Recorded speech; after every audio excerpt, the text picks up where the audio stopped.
ladies and gentlemen. The story you are about to hear is true. The names have been changed to protect the innocent. Fatima Cigarettes, king size, extra mild and soothing, brings you Dragnet on both radio and television.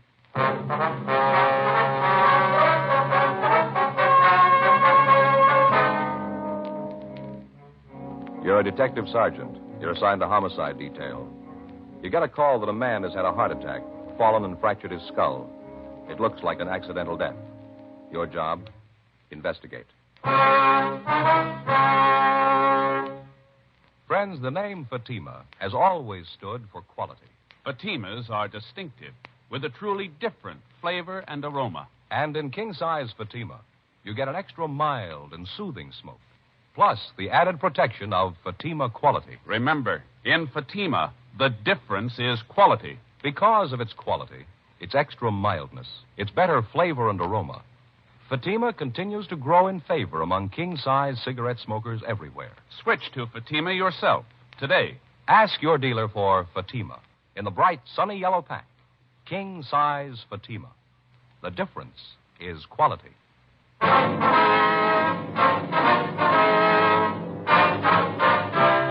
Dragnet, the documented drama of an actual crime.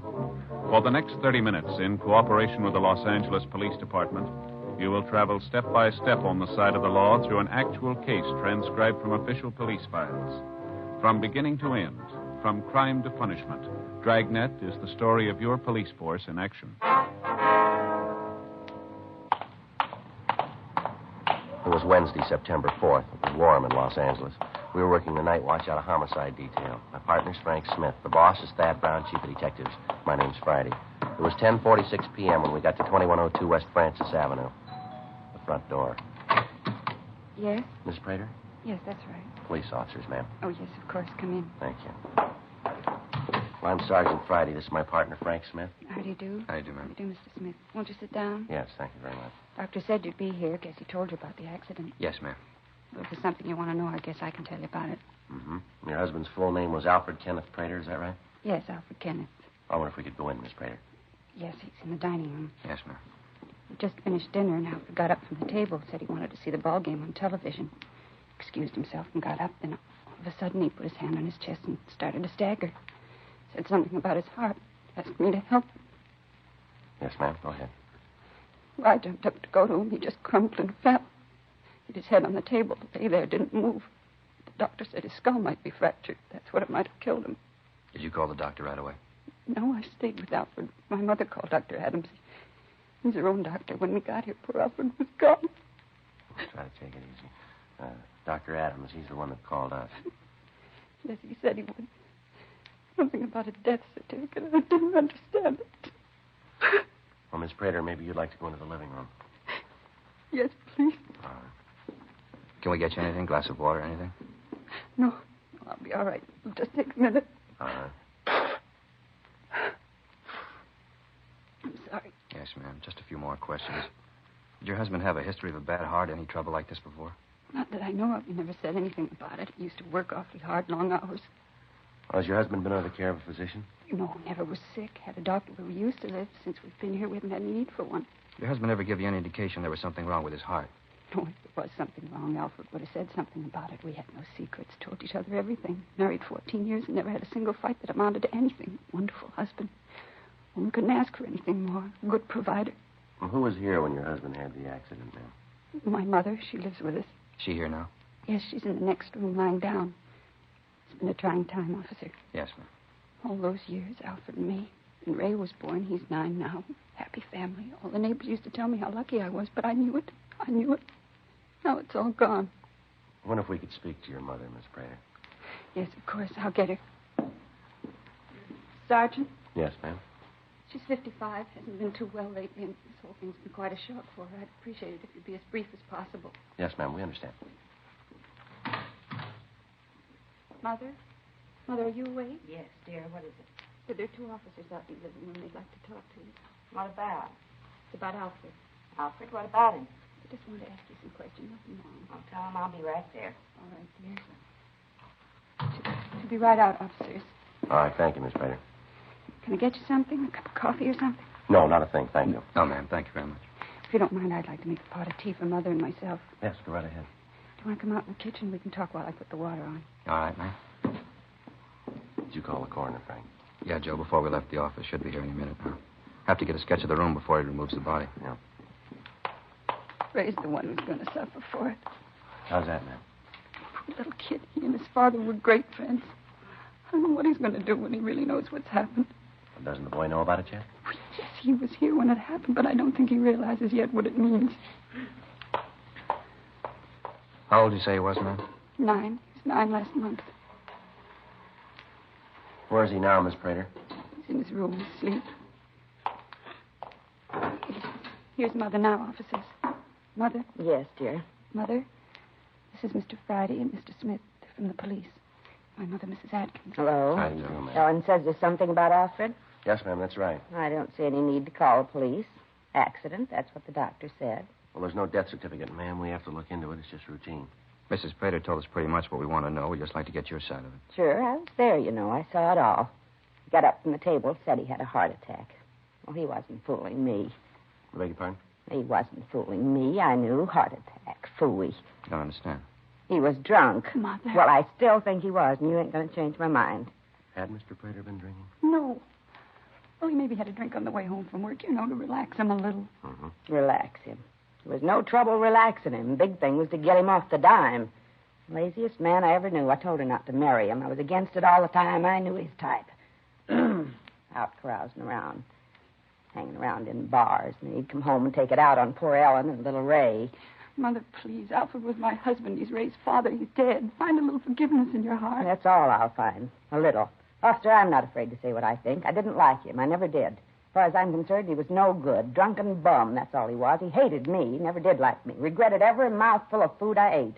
Never was too quiet about it either. Mother, that's not true. Alfred never regretted having you here with us. Well, that's what you say, and I know different. He might have died from a heart attack, all right, but if he did, that was that cheap liquor brought it on. Got up from the table, staggered around, and fell. Well, you say it was his heart, and I say he was drunk, just plain drunk. Well, how about it, Miss Prater? Had Mr. Prater been drinking enough to make him fall, do you think? Certainly not, officer. You'll have to excuse Mother. She doesn't mean what she's saying. I do, too. If you're going to call me a liar, I'm going to my room. When you're sorry about what you said, you can call me. You'll have to forgive her. She doesn't know what she's saying. Yes, ma'am. My father died when I was very young, Sergeant. That was all Mother had. Guess she never did think any man was good enough for me. I hate to do this, Mrs. Prater, but there are some questions we have to ask for our report if you'll bear with us. Of course, I understand. Now, you said his full name was Alfred Kenneth Prater, is that right? Yes. What was his age? 36. Birthday's November 22nd. How about his physical description? 5'11", 167 pounds. Front door. You mind answering it? Not at all, ma'am. I imagine it's for us anyway. I'll get it, Joe. All right. Miss Prater, we'd like to get this straight. Just your mother, your son, and yourself were present when this accident occurred, is that right? Yes, just the three of us. The water's ready. You sure you don't want a cup of tea? No, ma'am. Thanks just the same. How about the other officer? No, I don't think you'll want any either. About your boy, Ray, Miss Prater. What about him? You said he was asleep? That's right. We put him to bed right after the accident. He was so close to Alfred. They were great friends. Thought it might be best if he went right to sleep. You want to see him? Well, probably better if he sleeps right now. We can talk to him in the morning if we have to. I'd appreciate it if you could, Mr. Friday. He's just a boy and all of this. You know. Surely, ma'am, we understand. Deputy Coroner Joe, he's taking care of the body. Well, that about does it, huh? They're going to take Alfred now. Yes, ma'am. Where'll he be? Can I go along? Poor Alfred. There's no need for it, ma'am. There'll be an inquest after the autopsy. We'll give you a call about that. We know how you feel, ma'am. We don't like to intrude at a time like this, but it's one of our duties, there being no doctor in attendance at the time of death. Meantime, if there's anything we can do for you, here's our card, and you let us know. Anything at all. Thank you very much. Michigan 5211. Yes, ma'am, that's right. Station 2521. All right, Mr. Friday. Terrible thing. Can't hardly believe it. Alfred dead. Terrible. Officers, Yes, ma'am?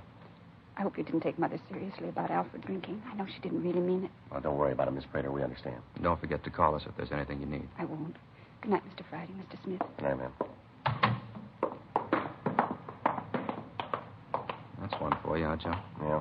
Even when he's dead, his mother-in-law won't leave him alone. Must have been a real pleasant life. Been rough on his wife, too. Joe, you hear that? I think I did over there by the window, did Yeah, there's somebody there. Well, did you call us, son? Yeah. You the cops? Yeah, that's right. Is there something you wanted? Yeah, I'm Ray Prater. Something I wanted to tell you. All right. What is it, son? About my father. I don't want Mom to hear me. She'd be sore if she knew I told you. I'm supposed to be asleep. What's that, Ray? I've been sitting here listening to you talk to him. She told me she'd tell you, and she didn't. Tell us what, Ray? Maybe I shouldn't tell you. Mom said she'd take care of it. I just don't know what to do. I tried to think of what Dad'd do. He always said if there was something wrong to find a policeman and tell him. All right, son. What is it you want to tell us? About Dad. Just before he fell and hit his head, he was finishing dinner. He drank a glass of milk, and he put the glass down on the table, and he said to Mom, "This milk tastes bitter." Just like that. This milk tastes bitter. I tried mine, but it tastes all right. Yeah, go ahead. Well, a little bit after, he got up from the table, and he fell and hit his head. Did your mother hear him say that about the milk? Yes, sir. She was right there. Well, why'd you say that you didn't want your mother to know that you talked to us, Ray? Because when I asked her about it, she said for me not to tell anybody. Mom said that if I told anybody, they wouldn't believe me. They'd be mad at me. I sat here and thought about it, and if she didn't tell you, I thought maybe I should. Is that wrong, mister? No, son, that's not wrong. Hope it's all right. Is it, mister? What's that, son? Are you mad at me?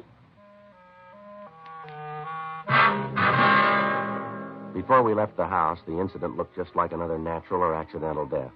However, with the boy's story, it seemed possible that it might be something more. 11:56 p.m. Under the pretext of getting additional information for our report, Frank and I went back into the house. We talked to Mrs. Prater for another hour. It was possible that the boy's story about the glass of milk was his imagination, but it had to be checked out. While we talked to her, we had to be careful not to let her know that we'd seen or talked to little Ray. We noticed that the dishes from the evening meal had been washed and put away. We commented about this, and Mrs. Prater said that she'd done the dishes to keep her mind occupied while she waited for us. Frank and I asked her about her husband's insurance policies, and she gave us the name of the company that had written them. We asked if she and her husband had quarreled much, and she told us that in 14 years of marriage, they hadn't had one serious argument. During the conversation, we gave her every opportunity to tell us about Mr. Prater's remark concerning the glass of milk. She didn't mention it. Until we received the results of the autopsy, Frank and I figured we'd better wait before questioning her further. 12:34 a.m. We got back to the office and signed out. The next morning, we put in a call to the insurance company to check on the husband's policies. The deputy coroner said we'd have the results of the autopsy by noon. Thursday, 11:20 a.m. Yes, sir. Mm-hmm. All right, sir. Thank you. Yeah, that's right. Smith, 2521. Thanks again. Bye. Anything? Insurance company says when they wrote the policy on Prater, there was nothing wrong with his heart. Yeah. Good-sized policy, Joe. Yeah. $25,000 double indemnity in case of accidental death. Who's the beneficiary? His wife. The guy at the company told me that Mrs. Prater called last week, wanted to know the premium on a larger amount. Mm-hmm. He gave it to her and said they'd like to send a salesman over to the house to talk to her and her husband. She said it wouldn't be necessary. She'd bring him down to the office. They haven't heard from her since. $50,000.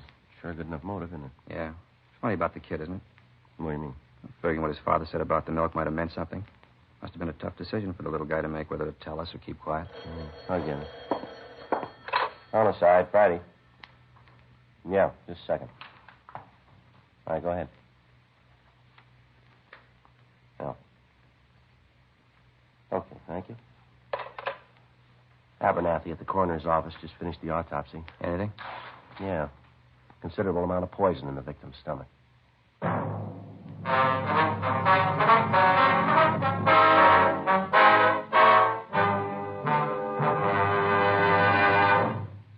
You are listening to Dragnet, authentic stories of your police force in action.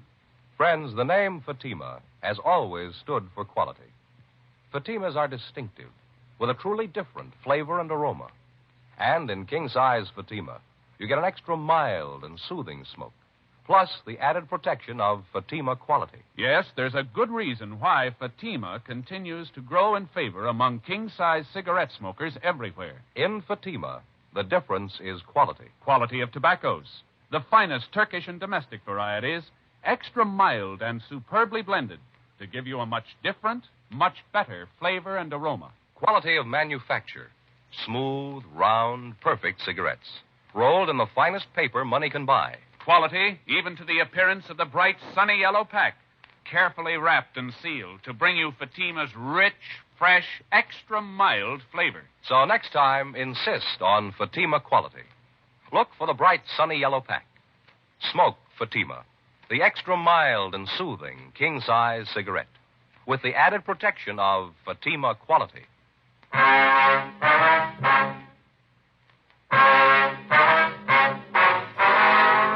The finding of the poison in the stomach of Alfred Prater had definitely ruled out natural or accidental death. There was still the possibility, however, that he'd taken his own life. The story given us by the Sun made this unlikely, but still within the realm of possibility. 1:15 p.m. Frank and I arrived at the Prater residence. Yes? Oh, you're the officers who were here last night. Won't you come in? Thank you, ma'am. Something more that you wanted to know? I think I told you everything last night. Well, something's come up, ma'am. It kind of changes things a little. What's that? Well, originally, ma'am, we thought your husband's death was natural or accidental. You mean now you don't think so? No, ma'am, he died of poison. No, it can't be. There's a mistake someplace. No, afraid not, ma'am. Wonder if we could sit down. A few questions we're going to have to ask you. Yes, of course. This is quite a shock, officers. I don't know what to think. Yes, ma'am. Did you tell us what you had for dinner last night, what your husband ate? He ate the same things all of us did, nothing different. What was that, ma'am? Green salad, macaroni and cheese, bread and butter, and a pudding for dessert. You all ate the same food, is that right? Yes, what are you trying to say? Do you think that I poisoned Alfred? We're not trying to say anything, Mrs. Prater. Your husband died of poison. We're trying to find out why. Just a minute. Mother? Mother, can you come out here a minute? It's the most ridiculous thing I've ever heard. Your husband have anything to drink with his dinner, ma'am? Of course, water, then coffee after dinner. He always has a couple of cups of coffee after dinner. Now, all he had with his dinner was water, is that right? Yes, just water. You ever drink anything else with his dinner? Milk, tea, maybe a glass of beer? Oh, milk once in a while. Last night we only had enough for Ray, though. Just one glass. As for beer, Mother'd raise such a fuss, I don't think Alfred wanted to go through it. No, if he wanted beer, he drank it at the bar down the street. Now, you're sure, though, that last night your husband only drank water with his meal, is that right? Yes, I told you, just water. Why all this harping on milk? What are you trying to say? What are you getting at? Mother, are you coming out? That's all the ruckus about. Can I even take a nap in peace? These officers just told me that Alfred's death wasn't accidental, Mother. Not accidental. Nonsense. The doctor said it was an accident. What more do you need? Got drunk and fell down, broke his head. Of course it was an accident. I'm afraid not, Miss Atkins. Your son-in-law was poisoned. Poisoned? How? That's what we're trying to find out. They seem to think that maybe I did it, Mother. You? Why, that's ridiculous. Why would she do it? Well, there was quite a bit of insurance, for one thing. You've been nosing around, haven't you? So there was a little insurance. What does that prove? It was more than a little, ma'am. $25,000 worth. Double indemnity clause makes it $50,000. And that brings up another thing, Miss Prater. Yes? The insurance company says that you called them and wanted to raise the amount of the policy. Is that right? Well, yes, I did call him, but Alfred told me to. Said he wanted to provide more for me and Ray. Anyone hear your husband say that he wanted more insurance? No, we're not in the habit of discussing our private business around other people. Other people learn to keep their noses where they belong. The world would be a better place. Miss Atkins, I wonder if you could tell us what you had for dinner last night. But that is the limit. I just told you what we had. Isn't that enough? Come in here and you ask a lot of questions. Poor Alfred's not even buried, and you come in here and upset things. Well, we're awfully sorry, Mrs. Prater, but we have to find out. That's what we're paid for. It's all right, Ellen. We've got nothing to hide. Answer their questions, and then maybe they'll leave us alone. But I told them that we don't know anything about it. I told them. All right, honey. Now calm down. Now, dinner last night. Is that what you wanted to know about? Yes, ma'am. Just what you had to eat. Macaroni and cheese. Little salad and some pudding Ellen made. Nothing else? Bread and butter. How about something to drink? Water. Good, clean water. Ray drink water, too? No, he had milk. Mr. Prater drink milk? I told you. We'd like for your mother to tell us, too, ma'am, just to keep the record straight. I think he might have had some milk to drink. I don't remember special. No, he didn't, Mother. Remember when I poured the milk for Ray? I said there wasn't enough for anyone else. Just one glass for Ray. That's all there was. Don't you remember? Well, no, I don't. But if you say it was that way, then I guess it was. You got no reason to lie. Ever occur to you officers that maybe Alfred took the poison himself? Ever think of that? How's that, ma'am? Well, didn't you tell him, Ellen? About how he used to moan around the house saying he couldn't stand it anymore? What's this, ma'am? Your husband ever talk about taking his own life? Yes, I didn't want to bring it up, but now I suppose I'll have to. Yes. Alfred was pretty depressed. He felt that he wasn't getting any place in his job. He felt that at his age he should be farther along. Times he'd get real low, say he wasn't going any place. I did my best to make him feel better. Guess it didn't do any good. Well, did he ever say he was thinking of taking his own life? Yes, several times. I laughed him out of it, and things would go along quiet for a while, and then something would happen that would set him off again. Well, how's it that you didn't tell us about this before, ma'am? Well, I didn't think it'd prove anything. No reason to drag skeletons out of the closet. You satisfied now? You happy? Now you know about Alfred, maybe you'll leave us alone. Is your son here, ma'am? Yes, he's out in the yard playing. I'll call him if you have to talk to him. I'd like to very much, ma'am. All right, I'll get him. And before you go, Miss Prater, Yes? do you keep any poison around the house? Of course not. I'd be afraid that Ray might find it. Nothing at all? Nothing for rats, gophers, anything like that? No, never been bothered with rats or mice. There aren't any gophers around. No, Sergeant. There's no poison in the house. Well, you wouldn't mind if we looked around, would you? Maybe your husband bought some and he didn't tell you about it. No, go ahead and look. I know you won't find anything. Alfred and I had talked about keeping anything around that Ray might get into. I don't recall ever having bought any poison, and I'm pretty sure Alfred didn't. Well, we'll take a look later, ma'am, if it's all right. Now, if we could just talk to your son. I'll get him. Ray? Ray, come in here. No, right now. He'll be right in, Mr. Friday. I hope you won't say anything to upset him. Yeah, Mom? What do you want? These men here'd like to talk to you, son. They're policemen. What do they want to talk to me about? I haven't done anything. We know that, Ray. Just have a couple questions for you. This is Mr. Friday and Mr. Smith, my son Ray. Hi. Pleased to meet you. You bet. Wonder if you could tell us what you had for dinner last night, Ray? Dinner? Yes, son. Well, Mom fixed macaroni and cheese. We had that. Mm-hmm. Anything else, son? A salad. I didn't like it. Then we had some pudding for dessert. What'd you have to drink, Ray? Milk. What'd your father have? Ray? I don't remember too well. You better ask Mom. She'll tell you. I told him, Mr. Friday, only Ray had milk. His father drank water. Ray? That's right, Mr. Friday. Dad drank water. Nothing else. It was apparent that Mrs. Prater didn't know Ray had talked to us the night before, and we were reluctant to involve the boy any more than was necessary. We searched the house and the garage, but we found nothing that could have been used to poison the husband. We obtained samples of Ellen Prater's and Mrs. Atkins' handwriting. We canvassed the drugstores in the immediate area. None of the druggists we talked to could remember selling poison to a woman answering either description. We contacted the office, and Sergeants Gill and Cenas and Danny Galindo were dispatched to the neighborhood where the Praters had lived previously. They were to canvass the drugstores and at the same time talk to the neighbors. In talking to the people in the area around the house, we found that the Praters were the subject of constant gossip. We heard tales of violent arguments between the victim and his wife. Several of the quarrels had resulted in the neighbors calling the police to quiet them.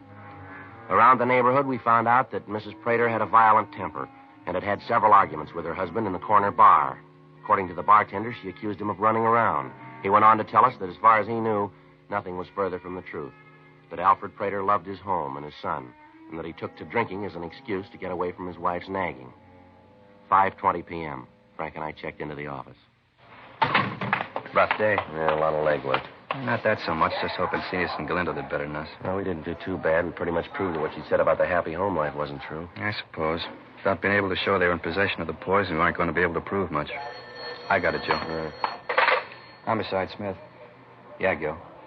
Mm-hmm. How about that? Yeah, ask him to, huh? Okay. Said what? Yeah, I got it. Right. See you then. And Cenas? Yeah, they found the place she bought the poison. Druggist out there remembered her from the description, checked the book, used the name Eileen Peters. Funny thing, though. Yeah. When the druggist asked her the address, she gave him the real one. You know, the house they lived in previously? She said what she wanted the poison for? Yeah, Gil said the book read to destroy pests. On the way out to pick up Mrs. Prater, Frank and I outlined the plan for identification. In the event the druggist was unable to give a positive identification, we thought it better if the suspect didn't know she was being observed. This would forestall any embarrassment to the druggist. We arrived at the Prater home and took the suspect into custody. She said that she couldn't understand why we were arresting her, but that she'd be more than happy to go with us to get the thing straightened out. 6:40 p.m.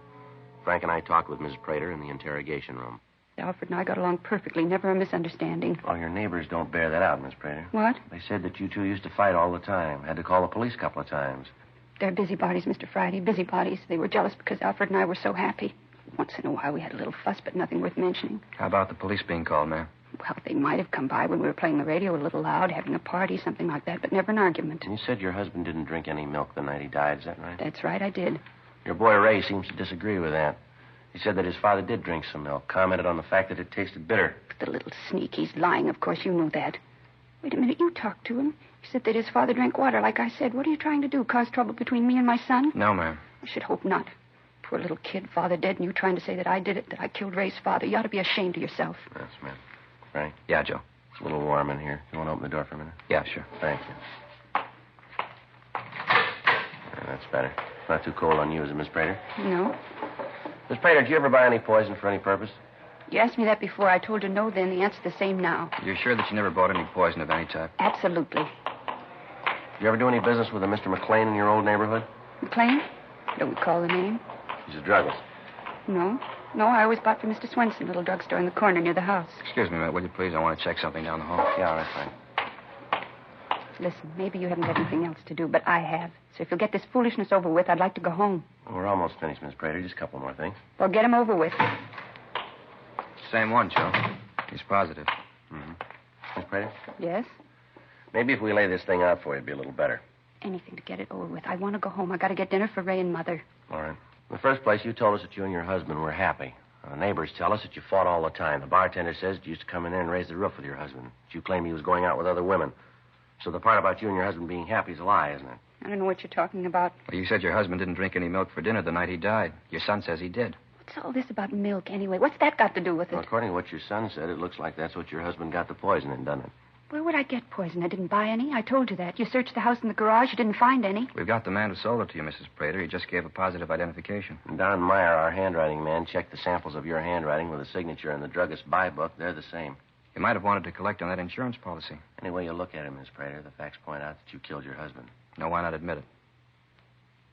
I didn't want to kill him. I only wanted to make him sick. Just sick, that's all. So he'd stop drinking, stay home a little bit. I didn't want to kill him. I didn't mean it.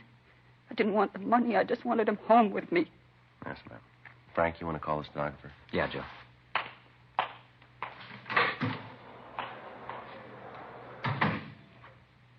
You can understand it, can't you, Mr. Friday? Ma'am? You can understand it. I thought he was running around. I wanted him home with me and Ray and Mother. A nice little home for Ray. That's all I wanted. Is that wrong? Something nice for Ray. Is that wrong? Well, I don't know. What? What's he got now?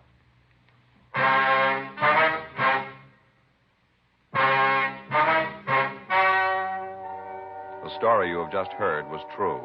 The names were changed to protect the innocent. On January 13th, trial was held in Superior Court, Department 87, City and County of Los Angeles, State of California. In a moment, the results of that trial. And now here is our star, Jack Webb. Thank you, George Fenneman. Friends, you know best of anyone what you're looking for in a king-size cigarette. So here's all I ask you to do. Try Fatima's and then make up your own mind.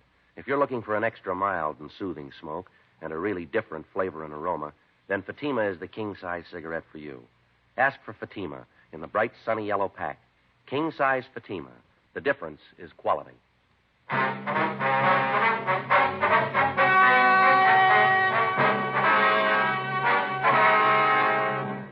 Ellen Adelaide Prater was tried and found guilty of murder in the first degree. She was sentenced to life imprisonment and is now serving her term in the state penitentiary for women. Further investigation proved that the mother-in-law, Mrs. Ruth Atkins, was unaware of the intention of her daughter to kill her husband. She was not connected in any way with the death of Alfred Prater.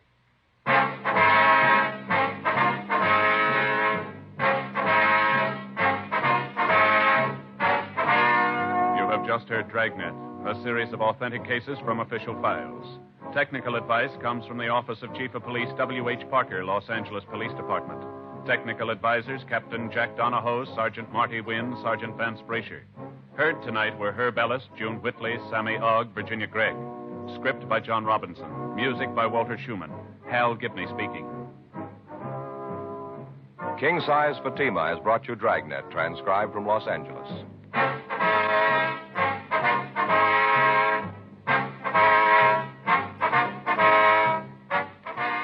This is NBC, the national broadcasting company.